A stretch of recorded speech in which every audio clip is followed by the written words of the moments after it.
Welcome to the YouTube Creators Hub podcast, where we help you conquer the internet one video at a time. We cover everything from how to start a YouTube channel to how to make a video go viral. And now, here's your host, the one and only Dusty Porter. Hello and welcome to episode 424 of the YouTube Creators Hub podcast. Each and every Friday, I sit down and interview a wonderful content creator, and I talk with them about their journey on YouTube. I talk with them about their failures, what makes them succeed, and the strategies they've put into place. We talk everything from video packaging, video editing, hiring, doing things around the back end of a YouTube channel, and monetization, and everything in between. So if you're looking to start, grow, or monetize a YouTube channel, this is the place for you. Got a couple of things to shout out before we get started. Number one, our primary sponsor, TubeBuddy.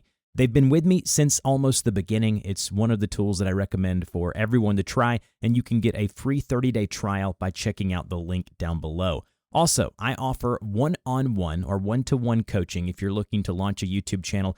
I've worked with hundreds of creators, all of them finding some type of success after working with me, and it's probably one of my most favorite things that I get to do, aside from the monthly mastermind calls. And speaking of the mastermind calls, we have the fastest growing YouTube creator community on the internet over on our Discord server, and you're probably thinking, oh, it's probably $100 a month to get in. No, it's not. $5 on the Patreon, and you can give more than that if you like the show and want to support it, but $5, that's it. Support us on Patreon, $5. Again, I'm not getting rich on this. I just want to put a dollar sign in front of it just to keep out the people who really don't care or they're not putting in the effort, and it keeps the spam out. But I promise you will not regret that. You get access to that Discord server where you can chat with other creators every single day, all throughout the day, as well as our monthly mastermind calls. We just had one about a week ago, and it was one of our best ones yet. You can go over to our Patreon, check out the recordings of those calls, and see the format of that. It's, again, something I recommend everyone try at least for a few months, and I promise we've had people that have been part of this group now for almost 3 to 4 years, and they don't regret it. And it's a very minimal investment for a huge gain, so definitely check that out. And then, if you would, wherever and however you are listening to this podcast, hit subscribe. Absolutely free. It helps the show out, and you'll be notified every Friday when we release a new episode. And the beauty of this is that you now have over 400 conversations to go back and listen to at your convenience, obviously, and that valuable information is still there and it's still valuable. So again, thank you all for listening. I can't wait to get into the last half of this year and have some really fun, exciting things going into 2025. Hope you're all having a great week. Let's go ahead and jump into this week's conversation. Hello, everyone, and welcome to this week's conversation on the YouTube Creators Hub podcast. Dusty here, as always, joined today by Matt Ragland. We're going to talk about his YouTube channel here in a second, but let me give you a little bit about who he is. He's a creator-operator hybrid, which I love that word, by the way, who's been able to build audiences for his own ideas and work behind the scenes with creators like Ryan Holiday, who I'm a big fan of, Sahil Bloom, and Justin Welsh. Again, big fan of that guy as well. He was employee number 5 at ConvertKit, which I know ConvertKit, now known as Kit. I've used them for my email newsletter. And he now runs a community for creators called Hey. Matt, how are you doing today? I'm doing great, Dusty. Thanks for having me. I've been following your channel and show as well. This is an honor. I appreciate it.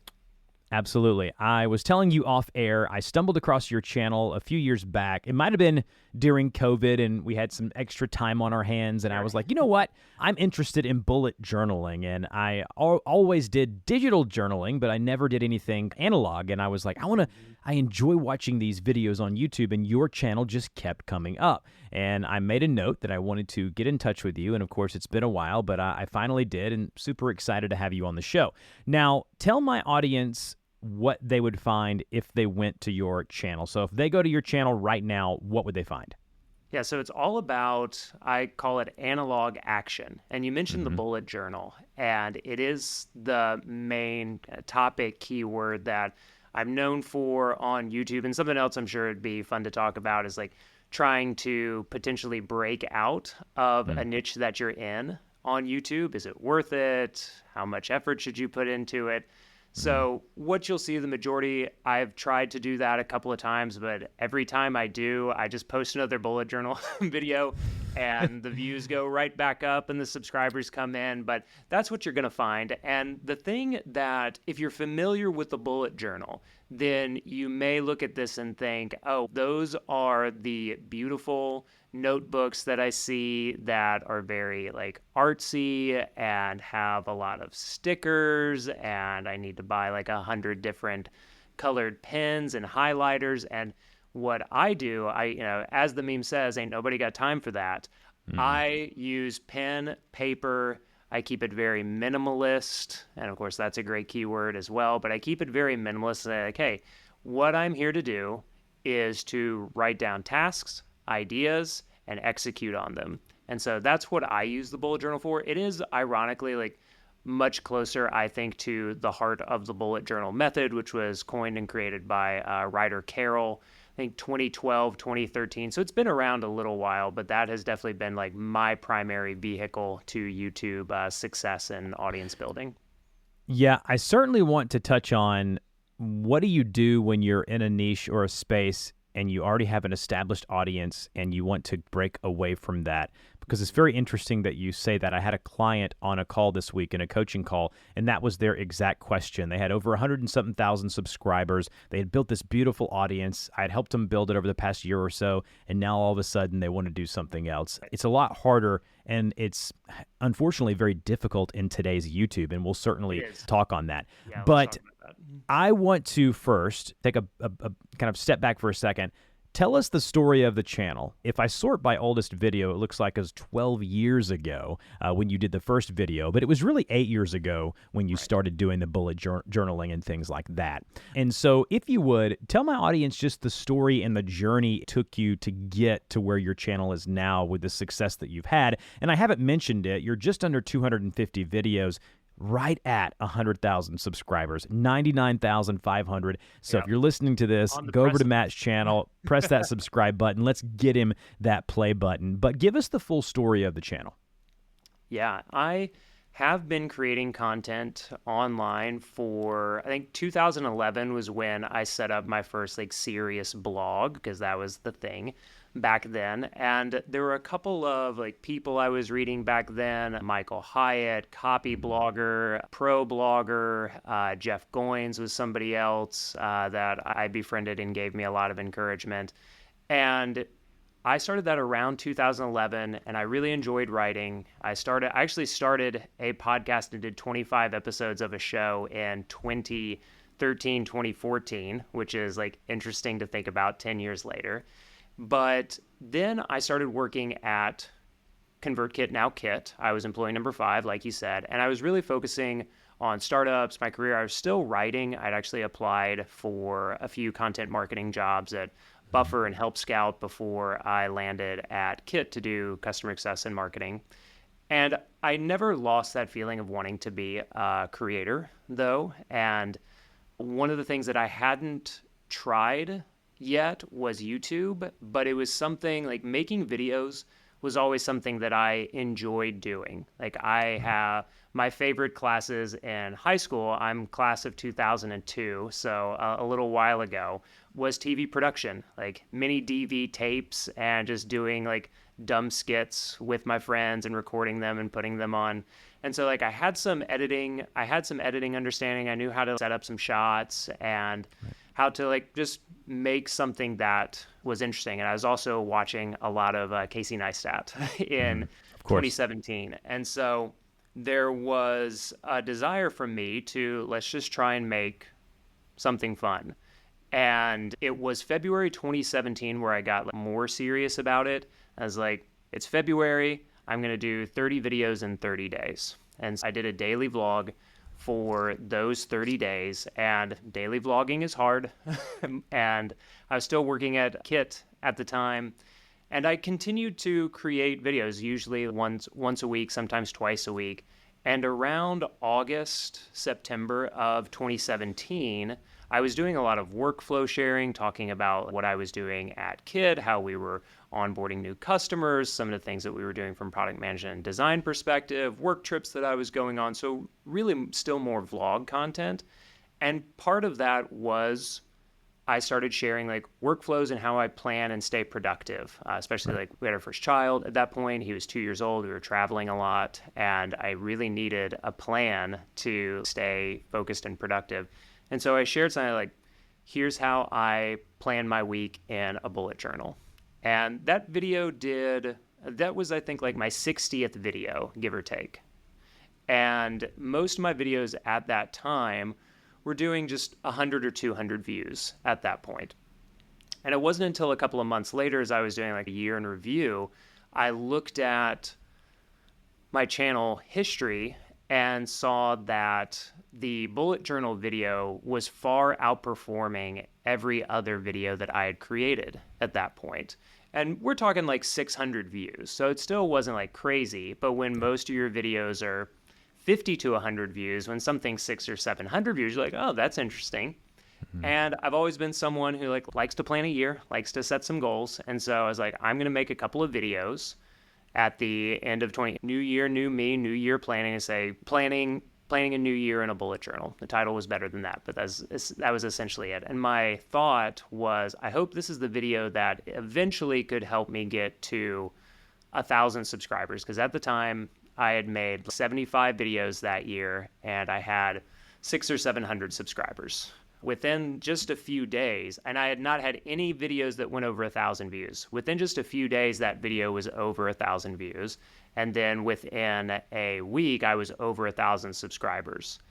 And that kicked off something that I always recommend YouTubers do, and really this applies for any type of content, is if you spend time over the course of several months trying out different niches or trying out different topics, different overlaps of like topic and audience and ways to talk about it, could even be like platform, is look back and see what's performing, and then as much as you can double down on that, and even double down on it following the feedback of your viewers, of your readers, of your listeners. And that, I think YouTube is better at that than any other platform.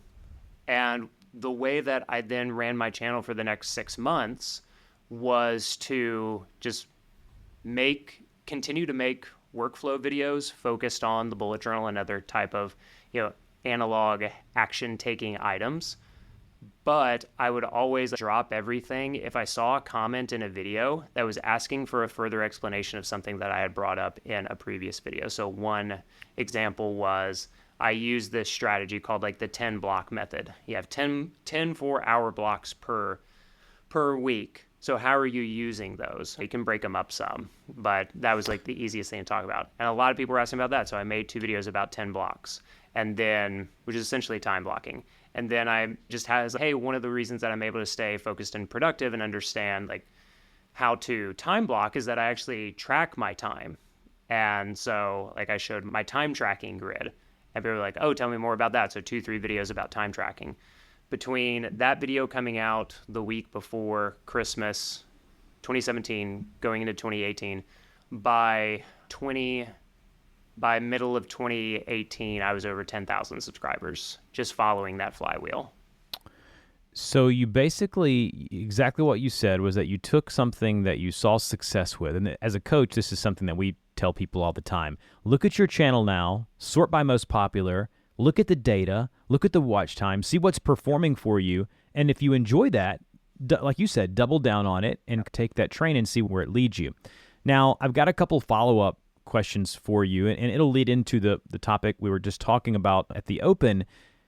Now that you set this car in motion and you became basically the bullet journal guy, right? Like on YouTube, you became, that's Matt, anyone that I saw on other channels and in forums and on subreddits, your content was being linked when it was a bullet journal stuff.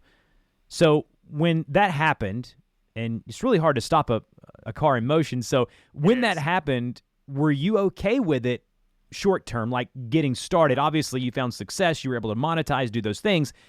But as it went, at what point did you realize, or okay, I really can't do anything else but just bullet journal? Like, when did that happen, and what did you do? It's a really good question. I'm glad you brought it up because it's something now in retrospect that I encourage anyone who's getting into the creator game, and especially if you want to be a full-time creator, to think seriously about any kind of success that you have and if it's really what you want to have success in. And at the time, and I think a lot of people fall into this, I won't call it a trap. It's a good thing to have success, but I was like, great, I'm over 1,000, I'm over 3,000, I'm over 5,000, I'm over 10,000. This is great, awesome. This is the most success that I've had building an audience. And I certainly believe that looking back, part of why I was able to be successful at that time and then each subsequent success is based on experiences and say minor under the radar successes or experiences that I've had up to that point. But I did find it hard, say a year later into 2019 and into 2020, to shift the narrative of the channel away from the bullet journal, or to even make it to make it branch out into other relevant, let's just say, productivity and planning niches. I've had some success with like platform tutorials like, hey, here's how you do this in Notion or ClickUp or a calendar like Akiflow or Woven back in the day. I've had success with those types of productivity software tutorials, but it always comes back to the bullet journal. And often even the templates that I'm showing people how to create in like Notion are still based on, hey, if you're used to doing something like this in a bullet journal, here's how you could recreate that experience in a tool like Notion or ClickUp. And so it was still like the soul of it was a bullet journal. And so I do think that if you can pull yourself out of the momentary success and think, okay, this is cool, I'm going to put this down as maybe something I could return to, but is this really what I want to make the next 2 or 3 years about minimum? And I got to tell you, now that I'm even past that into like year 5, 6 of being consistent on YouTube, that's still very much the case. And I know we talked about this earlier, is like, I don't think anymore that I could transition this channel specifically away from anything that is bullet journal or like very analog pen and paper related. Like I won't even do like Notion tutorials on there anymore. I started the podcast about 12 years ago. And as you were talking, I started thinking, 12 years ago, I wanted to grow a podcast. I was listening to Leo Laporte, Smart Passive Income podcast. I was listening to all these podcasts that I was interested in. And I was like, I want to do a podcast. And I thought to myself then, I'm starting a YouTube channel. I just got monetized. I know a lot about YouTube. I was going through the process of becoming YouTube certified. I'm just going to do YouTube podcast. And I quit for about a year after about 11 episodes when the only people listening were my mom. And then I started back when I realized that people were actually listening. And now that I've been doing this for going on 13 years now, and we're getting up to 450 episodes of the show, I will say that I'm very thankful that I did it about something that I really loved. I love talking with creators. I love YouTube. I don't think I could have done it about fly-by-the-seat things that are hobbies that I had or things that I'm just slightly interested in. It would be very hard to be motivated and keep churning out the content. Whereas now, like today, I was so looking forward to this conversation with you, and every day that I had these conversations, it still burns the fire. And with YouTube, when you're in the early stages, you do the bullet journal videos. At that point, you're seeing number go up, and you're just like, oh, I'm going to throw some more stuff at this. Number's going up. But then you realize that this is your life, right? And with that happening, you're now going to have to keep throwing stuff in the fire to find that success, to repeat that over and over again.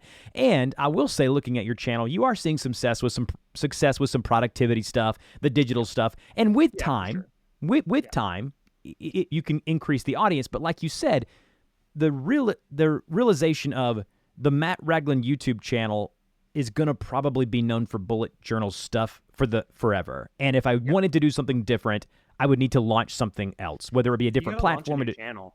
Different new. Yeah. Talk about that now. If you wanted to do something. Channel. And I've been actually experiencing that this year. So you mentioned at the beginning, during the very nice intro, is that I also run a creator for communities called HeyCreator.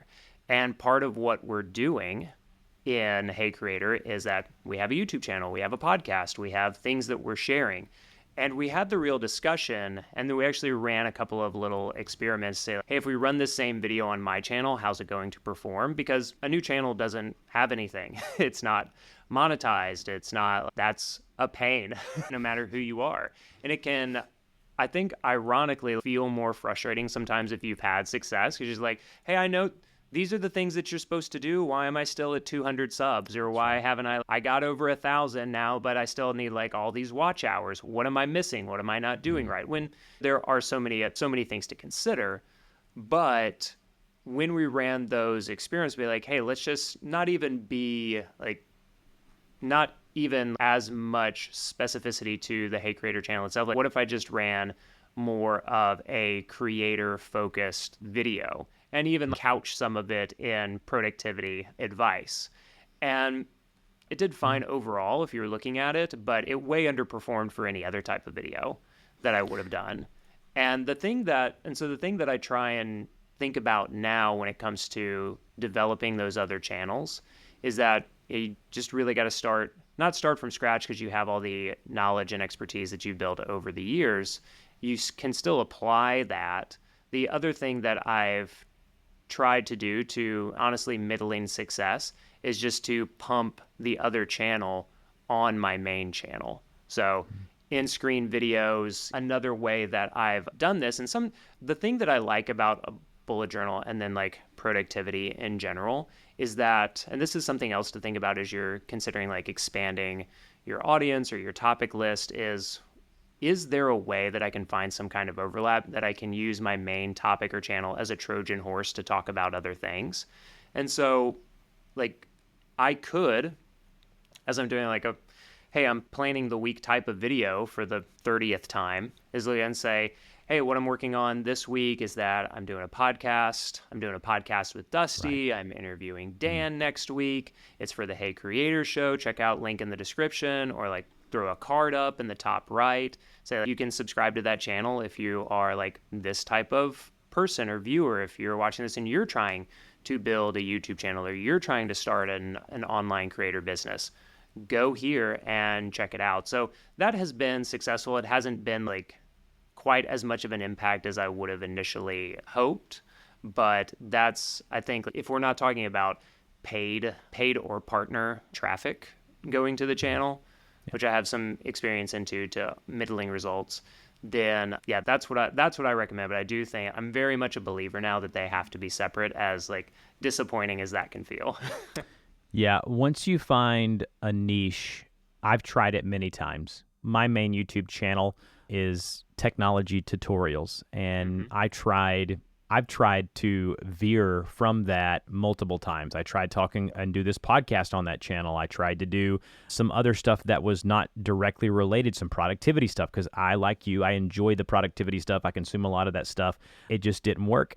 And I've built that channel to be an evergreen machine. And I'm very thankful that I did, because I still enjoy technology and I still enjoy doing the how-to videos. So I'm glad that I did that. But I did try a bunch of times. And then I realized if I want to do a podcast, then the podcast YouTube channel has to be different, it has to be separate. And I realized all of these things kind of the hard way by experimenting. And hopefully people listening to this can figure it out. And that my YouTube channel, I've built it to where it will generate 50 to 80 to 100,000 views every day. And that's just how I want my channel to run. And through sponsors and ad revenue, I've been able to build a business and then into this podcast. And so I want to ask you now, I love this question. What is something that you wish you would have known sooner?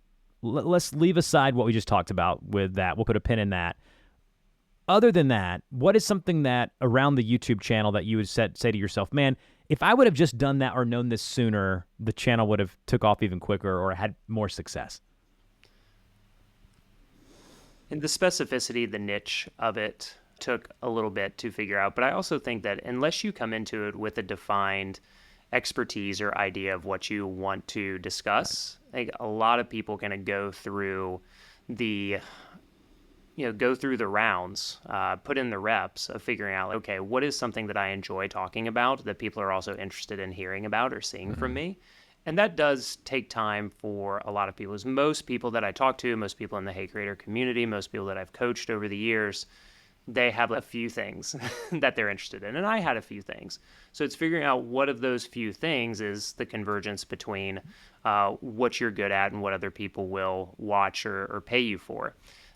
So if I could have gotten to that faster, I would have, and I also I wish I would have, and I've gotten much better at this, of looking at the thing that I'm moving into, like YouTube in this example, and say, like, what do I really want to build, and what do I really want either my content or my channel or my business to be about?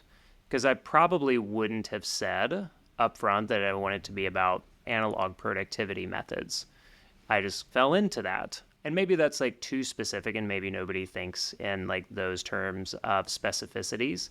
But that's something that if I would have been a little bit more intentional about what I want the channel to be and how I can build it, because I still worked at ConvertKit and then Podia for 3 years after I started my channel. I didn't need, like, I started to generate revenue and that was great, but I didn't need for the channel to generate any kind of significant revenue for it to be something that I kept doing. I was making money somewhere else.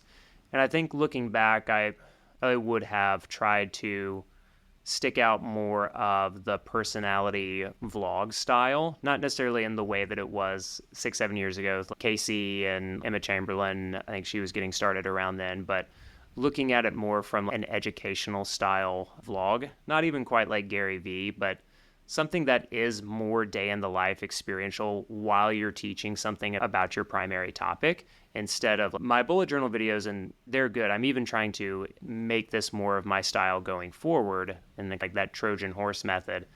But for years, they just felt like they were very much tutorial. Like I would do this, like I had a system, and again, like it worked, but it just got boring for me.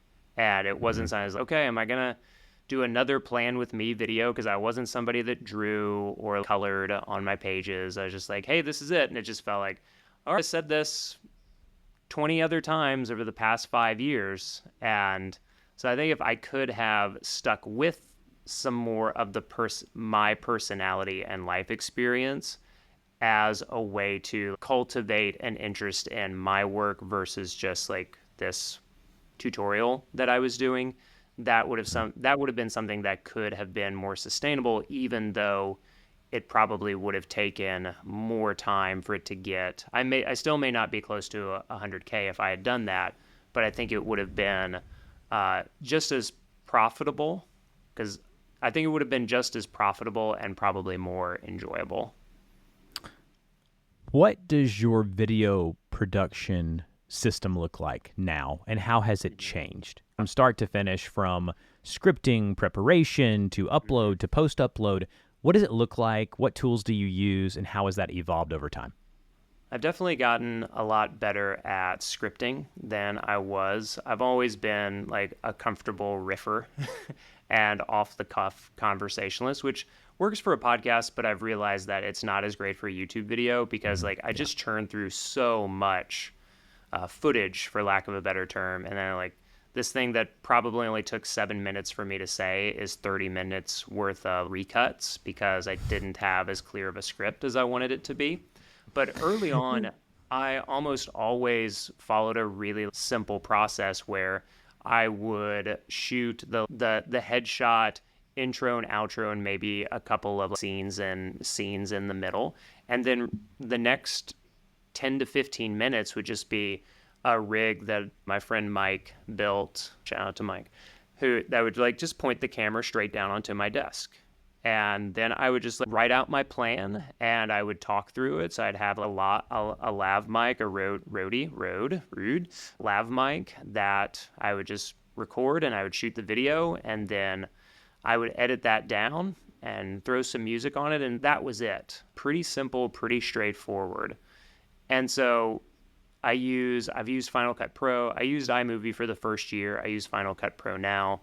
I have nothing against Premiere other than that I don't want to pay the monthly fee. Editor and YouTube co-conspirator Tim Forkin, he's got a great channel, by the way. Very good modern vlog style. When he edits my videos, I know he uses Premiere. It's a very simple setup. If you I use a Canon M50, which I probably won't continue with. When I can get a Sony camera or even like an upgraded Canon, I'll do that. But I've been using it for 3-4 years. It's a steady little rig. It's very slow for 4K. Like it's just dies. I don't know. How in depth do you want me to go on tools? I understand that being someone in productivity, you probably have a lot of systems, and people love that kind of stuff. So you don't have to wax poetic about it for an hour, but just real quickly, you can talk about the different tools that you use. Yeah, so obviously the bullet journal, because I do still use it, if not every day, then multiple days per week. Because there is something for me, and this is the crux of the channel, even as I've recommitted myself to it. I'm more productive and clear and focused when I write things down versus when I even just throw them into a productivity app, whether it's like reminders on your iPhone or if it's Notion or ClickUp or Things or whatever it might be. Just the act, especially for Notion. I love Notion. Notion is by far my favorite productivity software.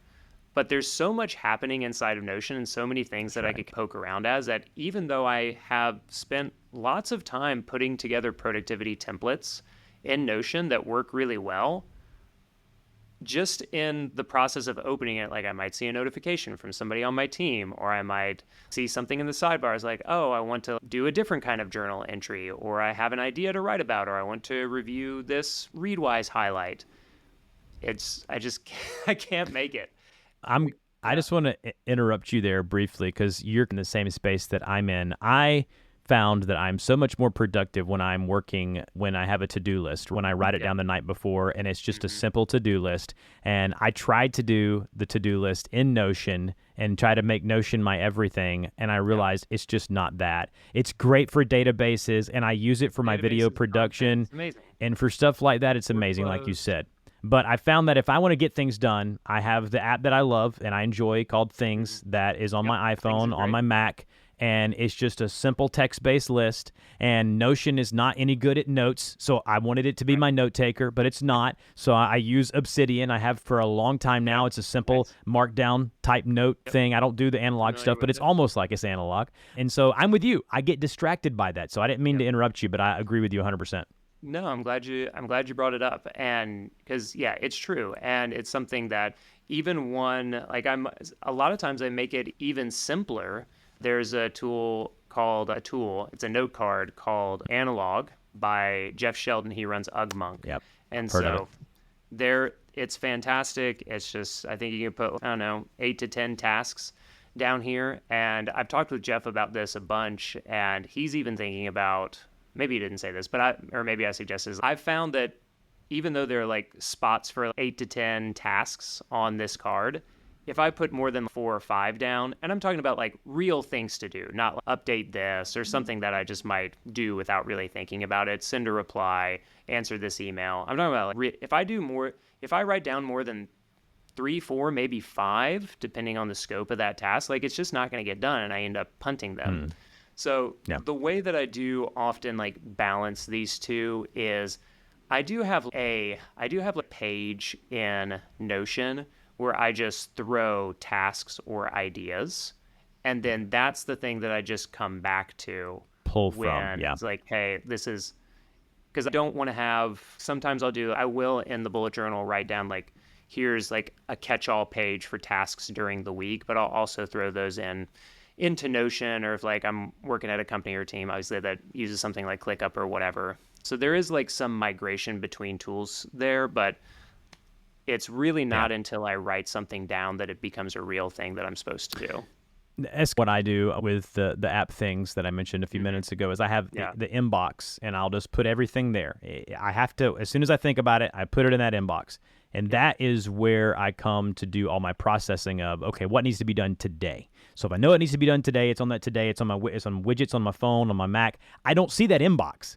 I only go to dump stuff in the inbox. And then when I want to get stuff done, I got some free time, beginning of the week, end of the day, I'll pull from the inbox, kind of like what you said. So that's wonderful. Let's get back to the YouTube channel for a minute. How are you making money? Can you tell us how do you make money from the YouTube channel, and on average, how much you might make on a month with the channel? Yeah, and I'll share this in a couple of different ways. The channel itself, and maybe this is partially me, the channel itself in terms of ad revenue has never been like a powerhouse for me. Yeah. My best year was like maybe $7,000-8,000 in AdSense. And that's when I was like, that was 2021. I was super committed to it. That was my first year as a full-time creator. And so that was the most that I earned. AdSense has always been like pretty much my lowest revenue stream. $7,000-8,000 isn't nothing. I don't know if like the CPMs for productivity are like, but we don't have to get into all that. Make money through AdSense, through affiliates, referring notebooks, referring bullet journal. Obviously, Bear and Fig is another one that I've used their notebooks a lot. Affiliates there, software affiliates, sponsorships, brand deals. Some of this like kind of ebbs and flows depending on how committed I am to the channel at a particular time. And I'll also say, just as a caveat, the last couple of years I've been much more focused on working, like partnering with other creators, doing like that operation side more so than the creator side. So I've been able to monetize my expertise in creator content and especially email marketing much easier and faster lately than YouTube itself. But the thing that I made the most money on when I was focused the most on YouTube were courses that people were buying on like productivity, time management, and then group coaching also. So that was the stack for me, is that AdSense is always something that I liked. And then it was like AdSense, sponsorship, brand deals, courses, digital products, and then group coaching.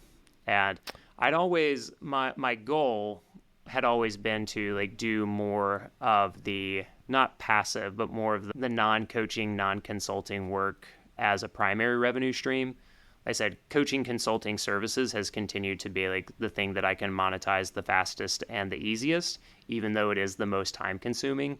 But that's the value ladder, is someone would come in and they'd sign up for the newsletter, they'd sign up for a PDF template, they may buy a pack of templates from me for less than $50, buy a course from anywhere from $100 to $300, and then the people who either got the most out of it or wanted the most help with it, then they would join a group coaching or cohort program, and I'd run those.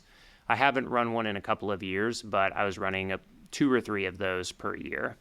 And you asked how much. I don't think I could break it down that cleanly, but in the 2 years that I was the most focused on those two things, 2021 and 2022, I did 110,000-ish in 2021. And then in 2022, I had started taking on some more like consulting clients and operations. So caveat there, that year I did 145.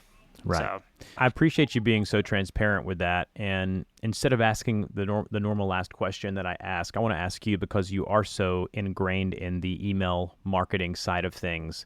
Yeah.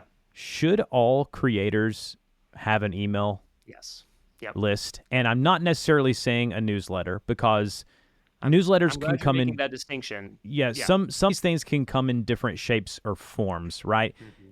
People are getting newsletter fatigue because a few years ago it was course fatigue.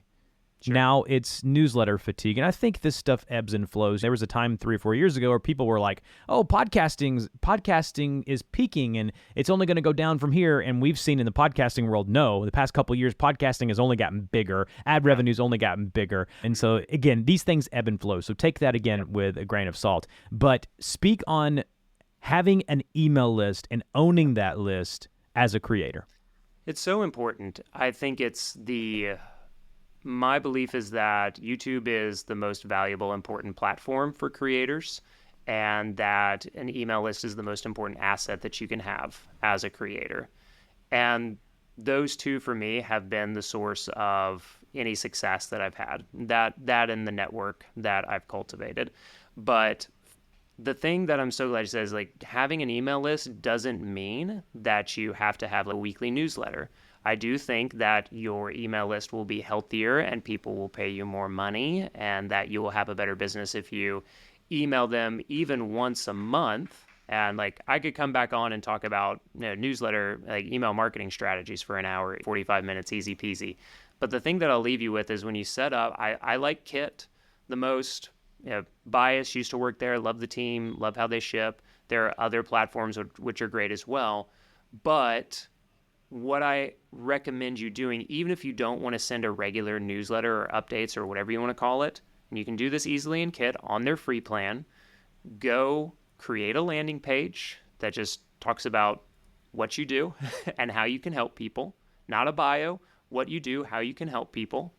And then what I recommend, and I can give you a resource, is like just set up a 3 to 4 email like follow-up sequence. And the way that you can source the content for those emails, especially as a YouTuber, but podcasters, anyone can do this, basically create written versions of popular videos or messages that you've had in the past.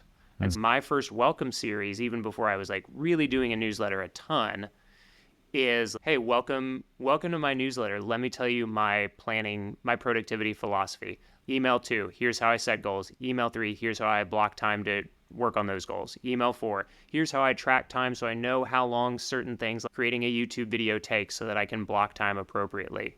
Email 5, 6, and so on. But all of these weren't unique special emails. These were videos that I had created that I just repurposed basically into something that was more writer-friendly, newsletter-friendly. So don't even think as you're setting this up, because what you want people to do is when they sign up, you don't want to just say, hey, thanks for signing up, confirm your email, and they don't hear from you.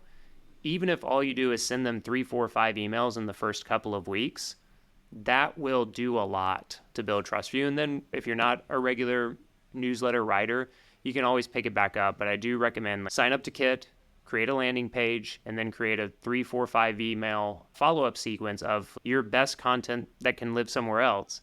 And that way people learn more about you right from the sign up, and then you can always contact more from there.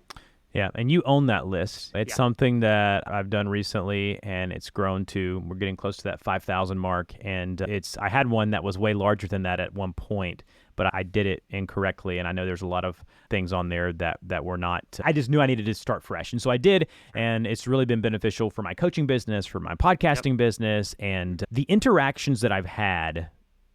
I'm writing about 2 newsletters a month. I wanted to do 1 a week, but I'm getting down to about 2 a month now, once every other week. I'd like to get the cadence of once a week. I found that the interactions that I have are so personal, and these people who are getting it in their inbox is just like, as if I'm emailing them and we're having this connection. So it's a great way for a creator to really give a behind-the-scenes look of what they're doing. So I could not agree more. So again, guys, go check out Matt on his channel at MATRAGLAND. Also, HeyCreator.com. All those links in his Instagram and YouTube channel and stuff will be down below in the description. Matt, thank you again for joining us, and best of luck to you and your future endeavors. Thanks, Dusty. Same to you. Appreciate you having me on. Hello, everyone, and thank you for listening to this week's episode of the YouTube Creators Hub podcast. I really do appreciate it. Don't forget, you can subscribe to the show for absolutely free in your podcast player of choice. Also, there are ways you can connect with us. You can support us by supporting our sponsor, TubeBuddy, as well as supporting us over on Patreon to get access to our Creator Discord community. And I also offer YouTube coaching and consultation, YouTube channel reviews, and just overall business coaching if that's something that you are wanting to look into. So make sure you check us out there, and we'll see you next week.